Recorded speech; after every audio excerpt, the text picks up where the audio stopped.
তো তোমরা দেখতেই পাচ্ছ যে আমি ২-৩ দিন থেকে ভিডিও কোনো আপলোড করছি না। এটা নয় যে আমি ডিসকন্টিনিউ করে দিচ্ছি বা আমার কোনো মোটিভেট পাচ্ছি না, এটা নয় জিনিসটা। জিনিসটা এটাই যে অনেকদিন পর ১ বছর, ১.৫ বছর পর কিছু বন্ধু এসছে যাদের সঙ্গে আমি একটু ঘোরাফেরার জন্য ব্যস্ত হয়ে পড়েছি। এইজন্য এটাকে আমি করতে পারছিলাম না। আর এটা তো জানো যে সময় না পেলে, চিন্তাভাবনা করে না করলে জিনিসগুলো খুব একটা ভালো হয় না বা ভালো দেখায় না। তেমনটা নয় যে আমি খুব ভালোভাবে করছি জিনিসগুলো।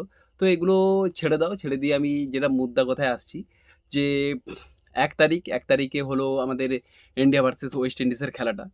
তো যখন আমি ইন্ডিয়া ভার্সেস ওয়েস্ট ইন্ডিজে যখন খেলাটা হলো ১ম ইনিংস যখন দেখলাম যে হ্যাঁ, মোটামুটি একটা রান হয়েছে। তো সেই রানটা ইন্ডিয়া জিতে যাবে। ঠিক আছে? এটা আমি ভেবেছিলাম। কিন্তু তারপর যখন ১ম ওভার গেল, 2nd ওভার, 3rd ওভার যখন যেতে লাগলো না? কিছু ওভার যখন হতে থাকলো সেগুলোকে আমি আবার দেখলাম যে আউট হয়ে যাচ্ছে ইন্ডিয়ার প্লেয়ারগুলো। তো সেইগুলো থেকে আমি তখন ভাবলাম যে হয়তো ইন্ডিয়া হেরে যাবে।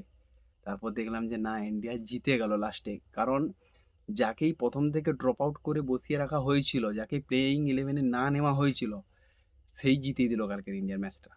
আমার মনে হয় না যে সঞ্জু স্যামসনকে আর ড্রপ আউট করবে বলে। আর সঞ্জু স্যামসন কালকে কত রানে তো তোমরা দেখতেই পেয়েছো। আর ৩ রান বাকি ছিল সঞ্জু স্যামসনের 100 করতে। আর সত্যিই খেলাটা দেখে কালকে হেভি লেগেছে আমার। আর কালকের হোলি আছে। তো সবাই ভালোভাবে হোলি এনজয় করো। আর হোলিতে রং-ফং সবাই খেলো। যা খুশি রং খেলো। কোনো অসুবিধে নেই। একদম রঙে কালকে ভরিয়ে দাও। ঠিক আছে? কিন্তু তোমরা এই ড্রিংক-ফ্রিংক করবে না আশা করছি। আর করো ঠিক আছে, কিন্তু বাইক-ফাইক চালিও না কালকে। ঠিক আছে? এমনি ন্যাচারালি যেরকম হোলি খেলা হয়, আবির খেলা হয়, করো ঠিক আছে। হ্যাঁ? মজা করো, এনজয় করো মানে লাইফটাকে এনজয় করারই লাইফ। জিনিসটা হচ্ছে এই জায়গায়। ঠিক আছে? আজকের মতো এই পর্যন্ত। দেখা হচ্ছে তোমাদের সঙ্গে নেক্সট ভিডিওতে। Hello guys, welcome back to our channel. তো তোমরা দেখতেই পাচ্ছ যে আমি ২-৩ দিন থেকে ভিডিও কোনো আপলোড করছি না। এটা নয় যে আমি ডিসকন্টিনিউ করে দিচ্ছি বা আমার কোনো মোটিভেট পাচ্ছি না, এটা নয় জিনিসটা। জিনিসটা এটাই যে অনেকদিন পর ১ বছর, ১.৫ বছর পর কিছু বন্ধু এসছে যাদের সঙ্গে আমি একটু ঘোরাফেরার জন্য ব্যস্ত হয়ে পড়েছি। এইজন্য এটাকে আমি করতে পারছিলাম না। আর এটা তো জানো যে সময় না পেলে, চিন্তাভাবনা করে না করলে জিনিসগুলো খুব একটা ভালো হয় না বা ভালো দেখায় না। তেমনটা নয় যে আমি খুব ভালোভাবে করছি জিনিসগুলো। তো এগুলো ছেড়ে দাও। ছেড়ে দিয়ে আমি যেটা মুদ্রা কথায় আসছি যে ১ তারিখে হলো আমাদের ইন্ডিয়া ভার্সেস ওয়েস্ট ইন্ডিজের খেলাটা। তো যখন আমি ইন্ডিয়া ভার্সেস ওয়েস্ট ইন্ডিজে যখন খেলাটা হলো ১ম ইনিংস যখন দেখলাম যে হ্যাঁ, মোটামুটি একটা রান হয়েছে। তো সেই রানটা ইন্ডিয়া জিতে যাবে। ঠিক আছে? এটা আমি ভেবেছিলাম। কিন্তু তারপর যখন ১ম ওভার গেল, 2nd ওভার, 3rd ওভার যখন যেতে লাগলো না?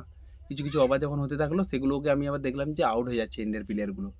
তো সেইগুলো থেকে আমি তখন ভাবলাম যে হয়তো ইন্ডিয়া হেরে যাবে। তারপর দেখলাম যে না, ইন্ডিয়া জিতে গেল লাস্টে। কারণ যাকেই ১ম থেকে ড্রপ আউট করে বসিয়ে রাখা হয়েছিল, যাকে প্লেইং 11 এ না নেওয়া হয়েছিল, সেই জিতিয়ে দিল কালকের ইন্ডিয়ার ম্যাচটা। আমার মনে হয় না যে সঞ্জু স্যামসনকে আর ড্রপ আউট করবে বলে। আর সঞ্জু স্যামসন কালকে কত রানে তো তোমরা দেখতেই পেয়েছো। আর ৩ রান বাকি ছিল সঞ্জু স্যামসনের 100 করতে। আর সত্যিই খেলাটা দেখে কালকে হেভি লেগেছে আমার। আর কালকের হোলি আছে। তো সবাই ভালোভাবে হোলি এনজয় করো।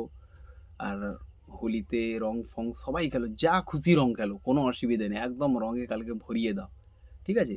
কিন্তু তোমরা এই ড্রিংক-ফ্রিংক করবে না আশা করছি। আর করো ঠিক আছে, কিন্তু বাইক-ফাইক চালিও না কালকে। ঠিক আছে? এমনি ন্যাচারালি যেরকম হোলি খেলা হয়, আবির খেলা হয়, করো ঠিক আছে। হ্যাঁ? মজা করো, এনজয় করো মানে লাইফটাকে এনজয় করারই লাইফ। জিনিসটা হচ্ছে এই জায়গায়। ঠিক আছে? আজকের মতো এই পর্যন্ত। দেখা হচ্ছে তোমাদের সঙ্গে নেক্সট ভিডিওতে।